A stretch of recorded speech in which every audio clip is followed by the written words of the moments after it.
বন্ধুরা, একটা গাছ থেকে অধিক গাছ কিভাবে করবেন? তো দেখুন, আমি স্ট্রবেরির চারা দুটো নিয়ে এসেছিলাম, আর এখানে কিন্তু আমি 7টা চারা পেয়ে গেছি।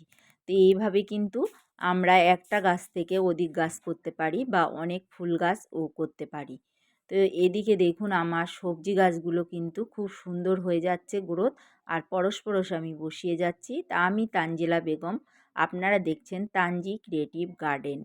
বন্ধুরা, আজকের ভিডিওটি ভালো লাগলে লাইক, কমেন্ট ও শেয়ার করবেন। আর যেসব বন্ধুরা নূতন দেখছেন চ্যানেলটিকে অবশ্যই সাবস্ক্রাইব করবেন।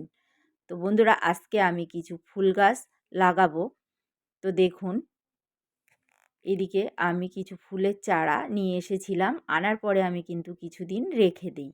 রেখে দেওয়ার পরে আমি গাছটা লাগাই। তো এখানে আমি নিয়ে নিয়েছি 1 গামলা মাটি আর 1 গামলা ভার্মি কম্পোস্ট।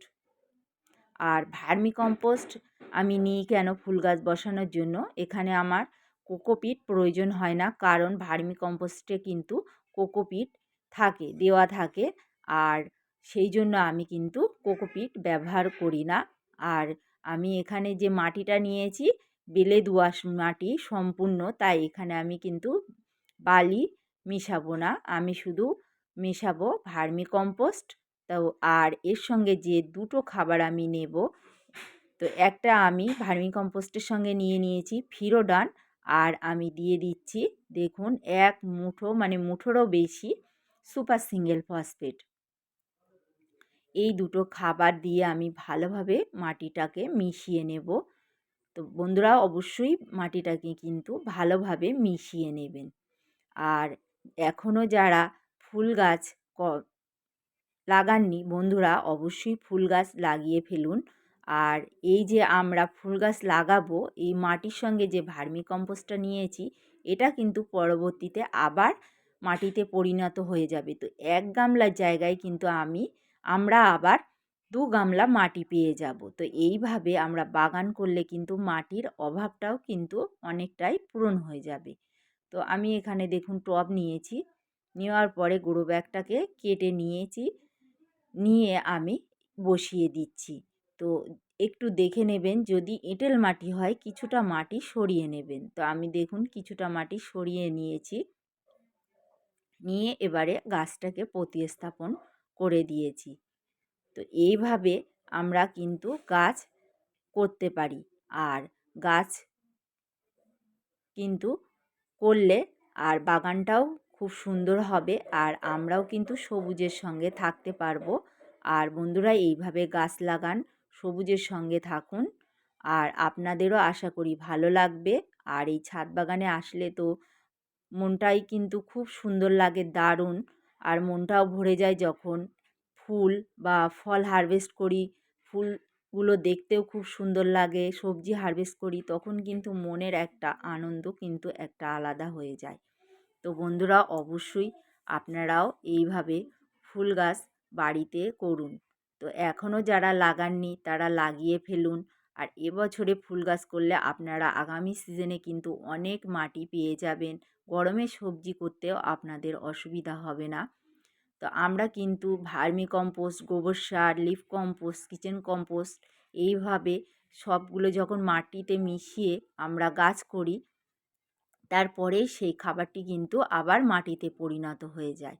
তো আমরা এইভাবে গাছ করলে অনেকেই মানে বলেন যে মাটি ছাড়াই গাছ, তো মাটি ছাড়াই গাছ বলতে এইভাবে কিন্তু আমাদের মাটিটাও তৈরি হয়ে যায়, আর আমরা হালকা মাটিতে কিন্তু সবজি গাছ, ফুল গাছ ও ফল গাছ লাগাতে পারি।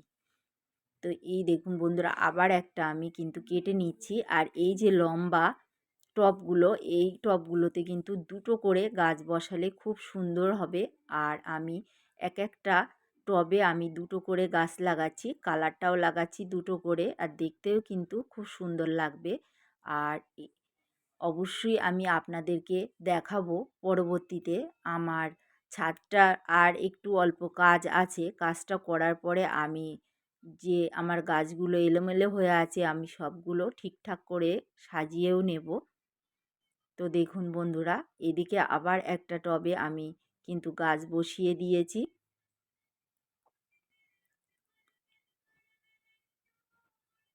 তো বন্ধুরা, আপনারা যারা ফুল গাছ বা ফল গাছ করেন তাদেরকে বলবো গোবর সার আর এই ভার্মি কম্পোস্ট এই দুটো বেশি বেশি ব্যবহার করবেন।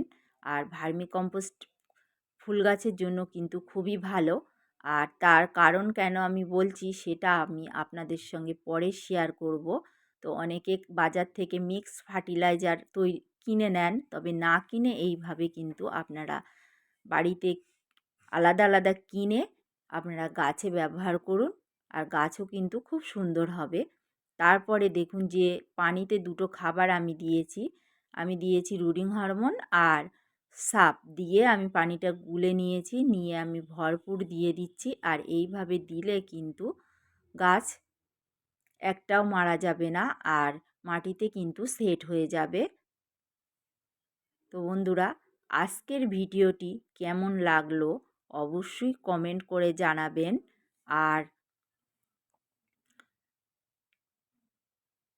অনেকেই প্রশ্ন করেন যে বেলে দোআঁশ মাটি হলে আমরা কতটা বালি মেশাবো। তো বেলে দোআঁশ মাটি যদি হয় 10% মেশাবেন, আর এঁটেল মাটি হলে 20% বালি মেশাবেন, সেটা লাল বালি হোক আর সাদা বালি হোক।